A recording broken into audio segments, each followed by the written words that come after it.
the place, rock the place, rock the place, rock. We're back. One beer at a time is back to do one mead at a time. After a quick little break, we had to grab a couple of beverages. Yeah, we need another round. After speaking about the Lemp lager, Matthew and I had to try it. It's really good.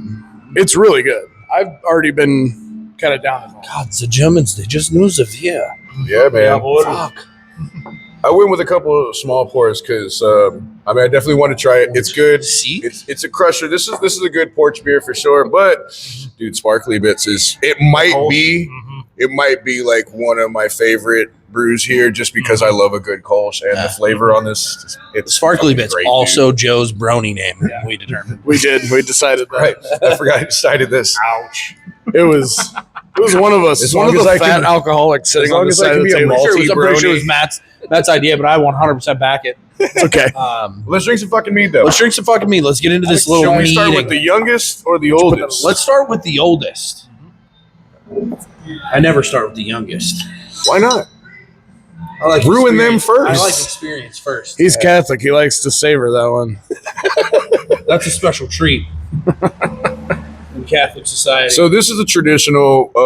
I don't think we had full notes on this one. We had help with it, so we had guidance to make sure we were doing anything right. But I remember we didn't have a hydrometer, so we didn't get an accurate reading. And I don't know that any of us noted what yeast strain we used. More than likely, we used some Lalvin, probably 1118, probably. I'm 90% sure we did. That's the most common one that we were using when we first started. EC 1118, it's a champagne strain. That thing's just a workhorse. All it just does is just to eat sugar and farts at alcohol. That's all it does.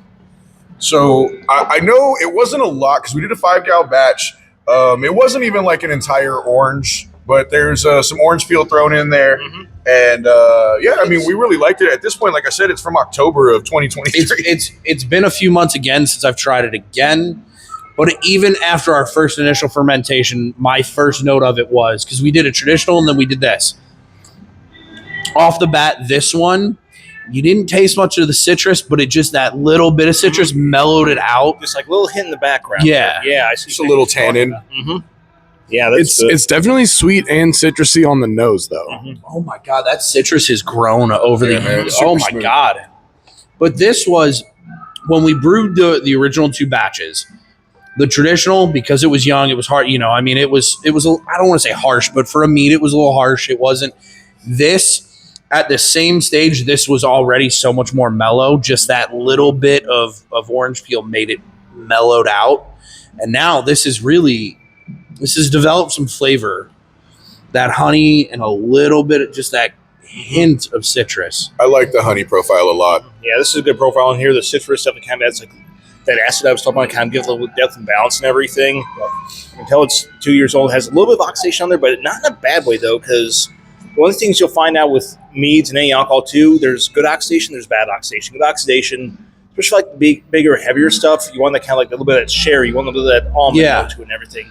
Bad oxidation, it's going to smell and taste like cardboard or something like that. Like this really kind of really off-putting wet paper, or kind of sometimes grassy or just really woodsy kind of note. That sherry, that weird earthy. See, that's why I love talking to somebody that knows what they're talking about, because I would not have said sherry, but as soon as you said that, I was like, that's what I was smelling. That kind of almondy. Yep.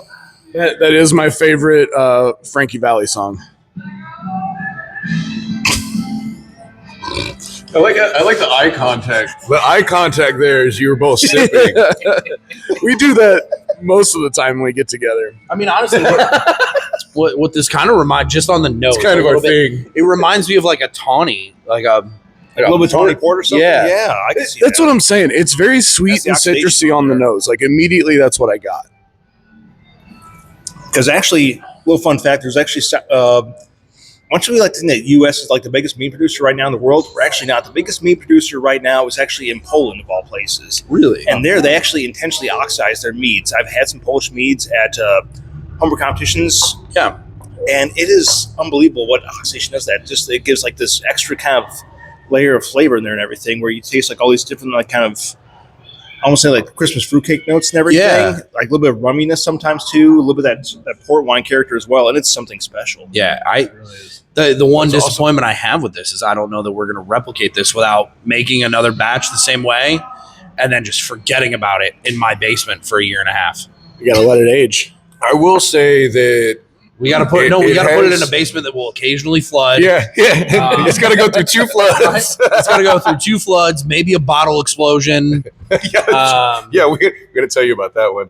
But I still think for desired effect, when we do it again, I still say a little bit more orange. Well, see, I want to do it with. I want to do 2 batches. I want to do one the exact same way, and one with more orange. And then, are you familiar with methods of oxidizing it, or do you just? I've looked at some different stuff. The one thing I've consistently seen, because the Polish don't want to give up their methods, some of the homebrewers I've talked with, they can't explain it either, because not a whole lot of homebrewers want to attempt that, because everybody's like, ooh, oxidation bad. And to an extent, that's true. Right. But the thing I've seen is just like a very small amount of headspace, and not like a huge amount, because you have like say like a half full 5-gallon carboy. Yeah. That oxidizes. That's not going to taste good at all. It's going to taste horrible. Now, similar to like maybe say like maybe about that much headspace in there or something, or even like say a dried out airlock and fill up to the brim. That'll be fine. So, Joe, I know exactly how we wound up with oxidation. That's what happened. It's how we've slowly drained that carboy, because we just left this in the carboy, and every now and then we'd fill a bottle.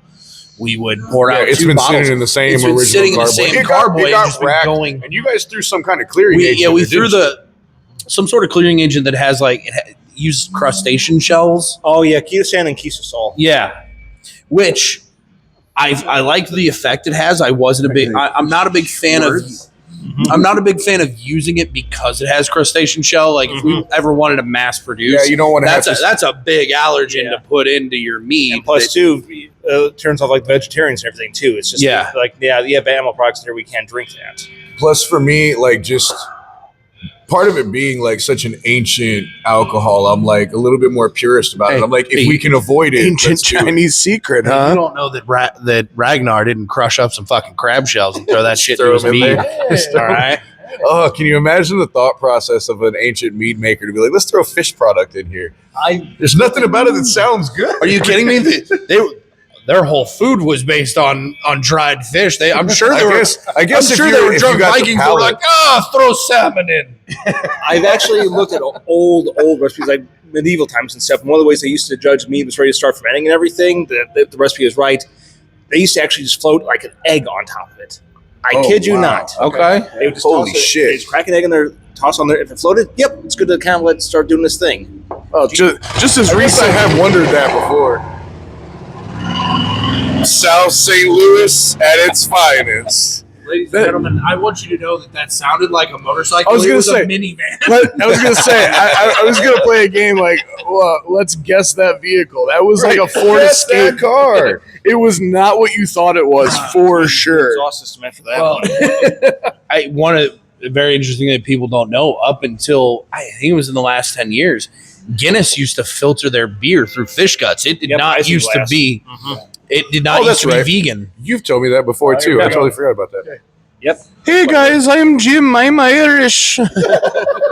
Listen to me. I'm Irish. Listen to me. I'm going to tell you everything about Irish beer. Listen to me, guys. I know you didn't ask, but here's what Guinness used to do. Well, we were talking about fish product. I'll call you dickweed. I know you didn't ask. Yep. Here's I know what you said. you didn't ask, but I'm from Cork. Listen here, Nobody cares. Listen here, you little fucking dickweed. I do think it's interesting we went from Germany to Poland. Like, And now back to Ireland. How about Play the Emerald Police calls to a man that's never been there. up the Roth. Let's not get these little boys confused here. What's going on here? This is just the tradition. So this I mean, is you have some stuff going on. You know what's what? This is the meat over here. What's the story on this one? So this one, like I was telling you last week when we tried the strawberry batch, I made a traditional with bread yeast. My first 5-gallon traditional I did with bread yeast, and I stopped it at 12.5%. So it's a little bit lighter, but yeah, I don't know. I was nervous about doing a big batch with bread yeast. I'm like, this isn't going to work out like I want. What do I do if I lose this?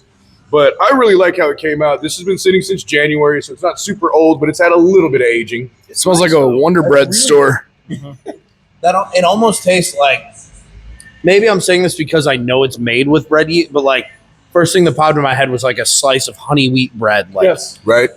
Do you remember the Wonder stores, like the Wonder Bread stores? You go in, it was all bread and pastries and stuff. Mm-hmm. Immediately, like that first aisle that's all bread. Yeah. That's what I'm getting. Yeah. But the honey character comes through really nice on this because Like, it's that's what it's I like like kind of like nice floral character, like maybe some apple and pear notes and everything. But there's definitely some good balance on this. It's a bit sweet. I'll be interested to see. This is a batch I would be interested to see 6 months down the road. Yeah.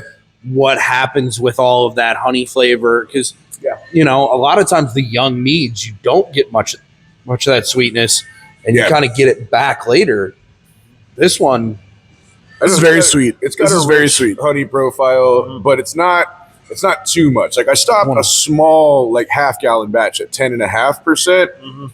Some people like it, sure. Some people like really sweet wine, but it's too much for me. Yeah, I love sweet mead wine. makers. We derisively refer to parts of the country as the sugar belt, like say upper Midwest, and then like down south to like around Florida and everything. Because there's stuff they love the customers love their meat, super syrupy, sweet, and everything. yeah, I mean, there's a market for that. I'm not personally a huge fan of that. I kind of prefer like St. Missouri is still kind of considered wine country in a sense. I like the stuff like the good semi-dry to semi-sweet to even dry sometimes. Yeah. I don't want to just take a sip of like a regular poured mead. Like, yeah, this is great stuff, but it's sweet. And then next thing you know, boom, I can't drink anymore because I just feel full at that point from all that freaking sugar. Do you think, and I'm not being funny here, I know everything I say sounds sarcastic, but do you think legitimately because that area, like the diet it tends to be saltier, that the sweetness kind of offsets that? No, I never thought about that before. Yeah. It's a good point for at least down south, like the Gulf Coast and everything. Yeah, absolutely. That would make sense. Yeah. That's true that like just generally people's palate's a little bit different. Yeah, you know what I mean? So like if you want something that's going to complement your meal, you want it to kind of offset or like balance the flavor profile.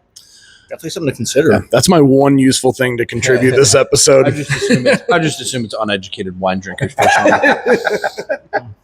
So I have I'm the same way. Like especially like red wines, I can't stand like a really sweet red wine. I prefer my red wines to be dry, kind of bold, complex.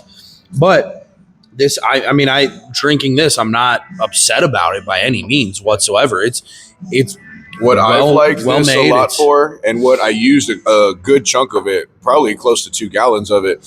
It's been great for blending. Because I had my coffee melts that I made last year that were just too much. I think I told you about that. Like, I'm like, I just love coffee. I want strong black coffee taste. I didn't think about the amount of caffeine and everything I was adding to a 1 gallon batch, and it was fucking overkill. So it didn't make a lot. We made 1 gallon of each. We were trying to drink on them. Last year we were blending them a little bit with some traditional, but I took what was left. I had probably, I don't know, like more than a bottle, but less than a half gallon of both of them left. And I blended them with this. Came out way better. Way better. Cut it all down. Now it's mellow. And I'm like, okay, now I want to try a coffee mill again from scratch. I will say Different that approach. the next mead making magic trick is, because I know you love drinking the product, is aging some of this shit. Oh yeah. Like really, like real aging. like 'Cause real the longest aging. I've been, I mean, we had, and this was weird too, man, because from the same day when we made this batch, the orange batch, Yeah. I had some of my traditional. I saved 1 bottle. We saved it for a year. We cracked it last October at the Viking Festival. Yeah. Me and Dub and his lady. Shout out to our boy Dub. Couldn't make it today, but yeah, we were drinking on it, and yeah, it was only like maybe 3 months prior. I had taken over a bottle to their house, and we were drinking on that at their house and really liked it. And then it hits that year mark, and it just wasn't as sweet as it was. And we were both sipping on it, and like we're all like, I was like, dude, this wasn't worth waiting a year for. Like there was nothing real impressive about it. I was like, it tasted better months ago. Well, I mean, I think that is the thing, and that goes for wines too, and everything. That some wines are better when you just let them age for a long time. Some are better at, like 1 year, it's better. 18 months, it's better. So finding that balance, but that's where, we've tried some stuff. Like we tried the Bifrost. That's a year and a half older. I like it a lot, but it has changed a lot in a year and a half. Yeah. We'll get you on some of that one. That's a mixed berry mead that we made. It's good, but it definitely drinks a lot more like a wine. Yeah, it dried out a lot. I could kind of prefer my meads a little more on the wine side and everything, and that's not saying there's nothing wrong with sweet meads and everything. Nate Price out at Burn Barrel Meadery and Distillery out in Lake St. Louis, he mostly has sweet meads, and he does a phenomenal job on there. Schramm's Meadery up in Michigan, Ken Schramm literally wrote the book on mead and got mead going here in the U.S., really kind of brought it to the forefront. A lot of his stuff's on the sweeter side, but everything he makes, even though it's sweet, it is absolutely phenomenal. It's some of the best stuff I've ever had in my entire career. And I would say Bifrost was not overly sweet when we drank it originally.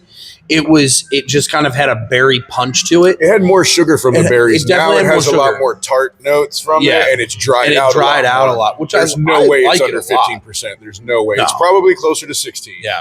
More like a dry red. Yeah. Yeah. I mean, it it really literally does, is. I don't mind a sweet red, especially if it's berry flavored. Yeah. Like a blueberry, blackberry kind of. I'm just not a sweet wine guy in general. Give me a Malbec or Cabernet Sauvignon any day of the week. I'm perfect. Malbec is probably one of my favorite types of wine. I love a good Malbec.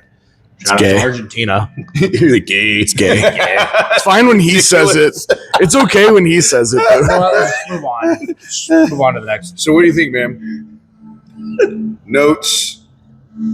Any critiques? Any suggestions? Well, the only thing I would critique on these, I think we'll just kind of go on the whole subject of like adding acid into the meads and everything. So every single fruit out there has like different types of like acid in there. For example, oranges and lemons gonna have more citric acid and everything, have that sharp acidity and everything. Berries and grapes and like just kind of vine bearing fruit and everything have more of something that's called tartaric acid. That's gonna be like kind of in between. And then fruits like apples, pears are gonna have what's known as malic acid. Yeah. Each one has their place and everything. I know I mentioned on part one that you could use citric acid, but a very small amount. I want to reiterate on that again. Very, very, very, very, very, very, very, very, very tiny amount of citric acid because it can get out of balance so quick. Like you said with did the thing with lemon peel a while back and it got out of balance really quick. Tartaric acid is one I probably hands down go to because you can also get like some of that kind of a wine quality and everything kind of makes things have like more like a Pinot Grigio kind of flavor to it and everything. Kind of bring out like some of those more subtle notes. Yeah. The way you do that is a lot of the homebrew shops, they'll carry like food grade acid there. They'll have those or they'll even do like a blend, just kind of depending on what you want to do with it's predominantly made for like home winemakers and everything. But home winemaking and home mead making, they're pretty close to that point. All it is just like different sugar source. Yeah. You have your grape juice or you have your honey. Kissing cousins. Yeah. You said it, not me. No, but that also makes sense. The very, very, very. I mean, it's Joe. Cooking in general. Yeah, that's you part can of what we were talking always about last week. can always add more, but you can never take it back. Yeah, you can't pull that salt out. Yeah, yeah, and we were talking about that last week, and also because you brought up a good point last week too. That just it gives it a different drinking experience. So balancing out the sweetness that we already have with some acidity, it just brings a different quality to your mead, and now the experience is entirely different. I mean, even with tannin too, but that's another subject entirely. That's maybe part 3 or part 4 possibly. Right? Yeah. I mean, I'm looking to get myself out there. So this bread yeast one, just the tiniest amount of like citric acid to it. Right. To me, it would be really interesting to see how it changes it. Yeah. Or what you said, blends. They make blends. Just the tiniest little amount. And that's like the point of acid to let it evolution that sit. we're at too, because you're talking about an amount that's like not going to change the flavor around. It's not going to make it taste like a citrusy fruit. Right. You're talking about an amount that just adds balance. Right. Like you're saying, like just the right amount of salt that doesn't really make the food taste a lot saltier. It just cuts some of that sweetness or the acidity down and it balances. Small amounts. The main thing you want to do if you're trying to dial in your mead and trying to dial in the acid profile, you have to do a bench trial. Just line up like maybe about 5 or 6 glasses, same amount of the mead in each glass. Then have one empty as your control. Then just like add in like different amounts of the acid in each one. Then to see which one tastes better, which one's worse, and just gotta go from there. Just dial it in that way. Science, bitch. Mm-hmm. That sounds like a fun day in general. Yeah, Science it does. and math. All you gotta do is the main thing. Oh, no, you said the no word. Like pause. Hold on. Time out. Hold on. You said the no word. This group doesn't do math. You said no. The best mead makers out there, I think the one thing they will all have in common, hands down, they keep great notes on stuff. That's because the one thing for craft meat, craft beer, wine, craft cider. The best ones out there. They will keep notes. They will make sure that they're always putting out a consistent product. Again, like I said before, quality over quantity. That's the hill I will die. Man. The one, I mean, like I said, I've only ever made 4 batches of beer in my life. And those 4 batches of beer, the first one was just, we bought an English brown ale kit from what is now Steampunk. Yeah. And I know. 4 batches of beer, we filled up probably half to 3/4 of a notebook on just those 4 batches of beer. My buddy and I, when we did them, we probably filled up half to 3/4 of a notebook with literally every single thing we did so that we could go back and be like, that's how we hit that one. Like, we need to go back and do that exact same way. That's what I've been trying to do with the meads, even the ones that I ended up changing completely. I'm like, okay, well, what was the recipe I started with? What was the intention? And then I'll make all the little side notes that I need to. I'm like, actually, we changed it all up, but here's how I did what I did. But I've been doing it a lot this year, the last 6 months, really, with traditional, because I was telling you, I'm on a back sweetening mission. So I want a solid traditional. I want to be able to do this 12.5%, the same quality, whether it's bread yeast or not. And if I want the flavor that I got off the bread yeast, I want to know that, like, I got a refined recipe and I just do it the same way, but use this yeast strain instead. But I've been getting real meticulous about it because I'm trying to hit that no less than 14.5% unless I do it on purpose. So I want 14.5 to 15. I want the same starting gravity, same final gravity every time consistently. So even though it might be the exact same, I'm still taking notes every single batch of them. I've done like 5 now. Yeah. Some of them been 3 gal, but even 3 to 5, I still make sure I get all the notes, whether it's the same yeast strain, same starting gravity and final, I still write it down so that I'm tracking it. And especially because, like, as we back sweeten, I'm like, if I have a batch of traditional that maybe was a little bit different than the batch I did previously, and I back sweeten and it comes out great, that doesn't mean that I can just do it exactly the same way with another traditional if I didn't note what was different between those 2 traditional batches. So I've been trying to pay a lot of attention to it, man, because back sweetening seems real easy to me sometimes. Then other times, like with the strawberry, I'm like, close, but I'm like, not. What do I need? One more strawberry. Yeah, dude, exactly. I'm like, Well, let's one try, less strawberry. Let's try this last mead. I man. let's make a nicotine infused drink. Oh, shit. A nicotine Spoken infused like a mead. fiend. Nicotine infused mead. All right, so this last one, this is actually one of mine. This is one we're hoping to release at Bluewood this month. So let's some backstory on this. One local sommelier in their area, Alicia Blackwell Calvert. I've known her for years. We started judging together maybe about 5 or 6 years ago. She's a beverage director over at Madrina over in Webster Groves, and she's actually James Beard semifinalist this year too. Oh, so wow. She knows her stuff. So during the pandemic, I was thinking about different ways I can kind of get the mead out there and try to make it a little more approachable to consumers that don't know what it is. There's a style of mead out there called Pyment, which is mead made with grape juice and everything. And I thought, wait, who I know that I can really talk about grapes and everything. So I reached out to Alicia and we started this project called Somm Series. And all it really is some of the homebrew shops in here, they get in grape juice orders twice a year. So I'll order a red grape and a white grape based off her input and everything. She'll come down, she'll try the juice, and we'll have to try some honey varieties I have in stock as well. We'll pair them together, and then we'll make a mead off that. Cool. And this is volume 9. This one is Sauvignon Blanc with blueberry blossom honey. Okay. And the Somm Series project, she is absolutely, her palate is amazing. She knows her stuff. And the Somm Series project here at Bluewood has won so many medals that if it wasn't for her, I don't think it would have been half as successful. That's awesome, So man. big shout out to Alicia Blackwell Calvert. Love you. Thank you so much for all your help on this. Yeah, that's awesome, man. Where did you get the honey from? The honey on this one, I do some work with the National Honey Board on occasion. Just they have some competitions in the area that they help with their judging everything, and also check with me on some of the rules where they can put things in the right categories to make sure that every mead maker that enters something gets a fair shake. And they actually on the website have a honey locator, which actually just picks out honey varieties here in the U.S. The U.S. alone has 300 different types of honey available, like just based on like different fruit blossoms and stuff, to say nothing of wildflower. And I want something different that I've used like blends before, where it's like meadow foam blueberry or it's like maple blossom honey, all kinds of crazy stuff. And I wanted to we were thinking about doing something a little more on the summery side. So we decided, hey, Sauvignon Blanc has like kind of more of a citrus character. Yeah. Blueberry Blossom, obviously blueberry lemonade, possibly. Well, then I have something to talk to you off camera about that I had an idea we had tossed around a while ago that just didn't really turn out on our last batch, and or the last time we kind of talked about it, that I really wanted to.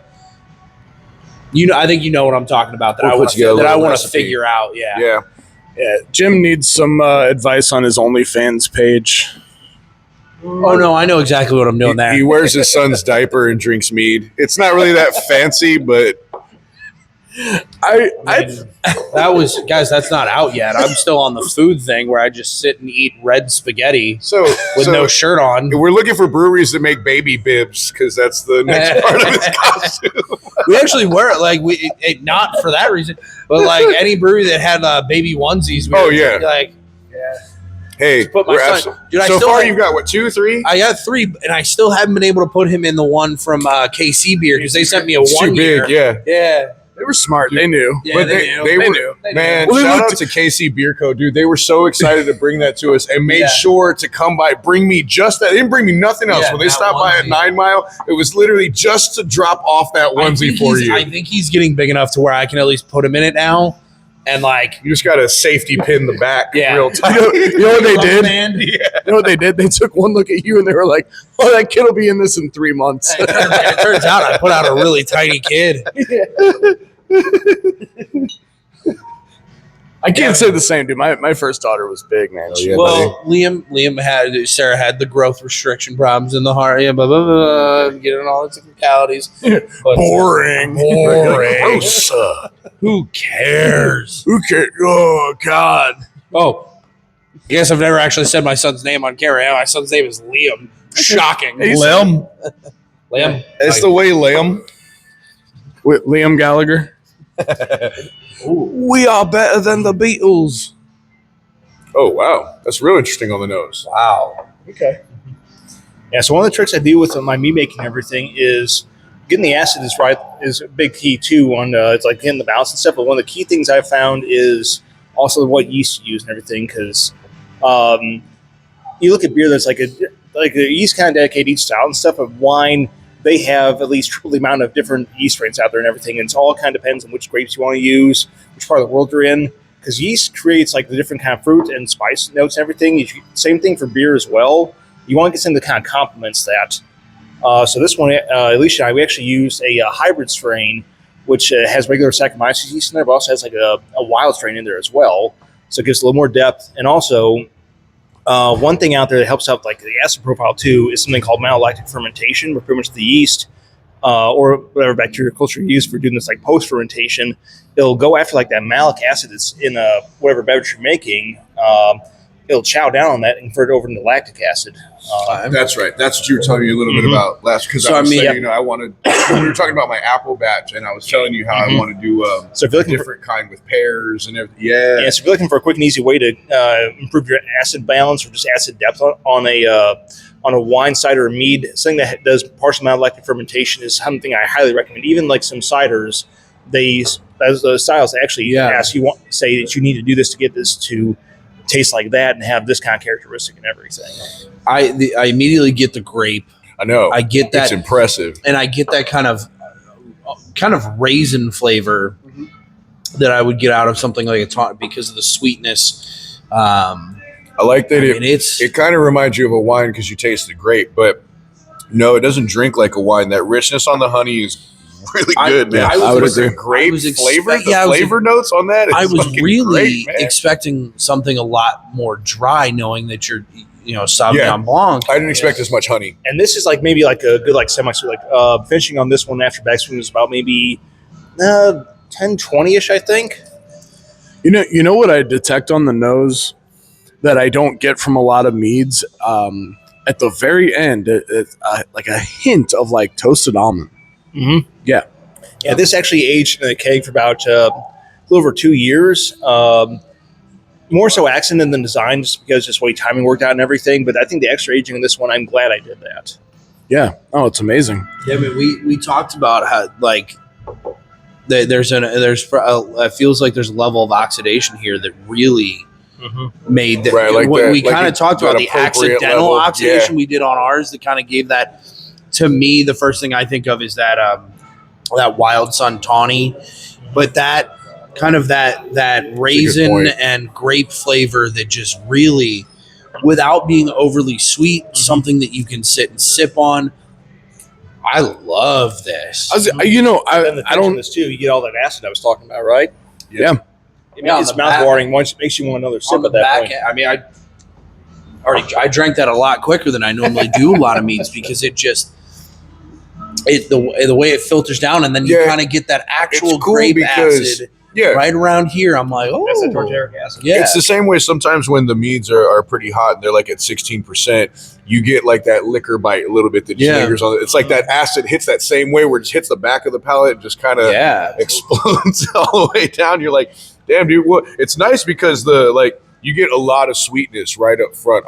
I really like the richness of the honey flavor on this. That's why I want to know, because you said some fancy honey, and I'm like, where did that come from? I'll send you guys a link to toss in for the video and everything. Yeah, for National sure. Honey Board's honey locator. Yeah, that's awesome. Apiary, the beekeeper I get this from, it's Flying Bee Ranch out in Oregon.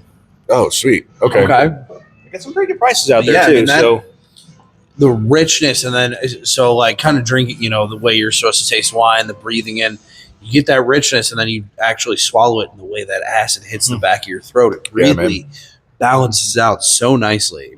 You can tell it's very lovely. It's a Sauvignon Blanc character, and it's one of the reasons why we did the Psalm Streets project, because not everybody knows what mead is. It's getting popularity, but still it's a very niche beverage and everything, whereas I put a mead on our tap list and everything that says Sauvignon Blanc. There, the customers are like, "Oh yeah, I've had Sauvignon Blanc before," or I've had Chardonnay, I've had Merlot, I've had Malbec, I've had Cabernet Sauvignon. It's easier to recognize at that point. Yeah, I don't know if we're actually rating that, but that's a huge fuck yeah. Oh yeah, dude. Was that a question? And I don't know. One big thing that's fun about this drinking experience is all the meads that we make, all the meads that we drink. Don't touch me. I've said we did a piment with some cheap cranberry grape juice, and it took some months of aging to be good. It also came out at like 16%, but when it was good, it was real good. And we literally just used juice. And ever since we did that, we've been saying we need to come up with a real recipe and use grapes. This is inspiring, man. I haven't had any meads that taste like this. I haven't either. Not at all. No. It's an entirely different experience. Dittos. Fuck yes, all around. Dittos on that. Fuck yeah. I love it, man. Well, shit. I think that about wraps it up. Guys, friends, thank you for tuning in. Always, please like, share, subscribe, all those cool things. Check us out on the socials. You can. STLcraftbeer.com. Check us out. Check out the blog. Check out the Whiskey Journey blog. Check out everything. We're gonna start. On there. I'm actually going to start part of a homebrew journal. I'm going to start talking about yeast strains. So we'll definitely sit and get in details on those. Yeah, man. Maybe someday Matt will start his cocktail series on there. Yeah, Sure. Start doing something sexy. Worthless. You got anything you want to plug, man? Anything going on at Bluewood soon? Any competitions, festivals, anything? Just stop by Bluewood Brewing. Just check us out. We next festivals we have coming up in the area are going to be Microfest. The homebrewers will be there in force. STL Brew Hog Summer Smash this summer in July. Yeah. There's always good stuff going on in St. Louis. Be sure to just check out everything. Hop on the St. Louis Area Homebrewers Guild if you want more information, or if you just want to give homebrewing a shot. And thank you guys for having me on today. Fuck yeah, brother. Cheers, boys. Always good. Prost.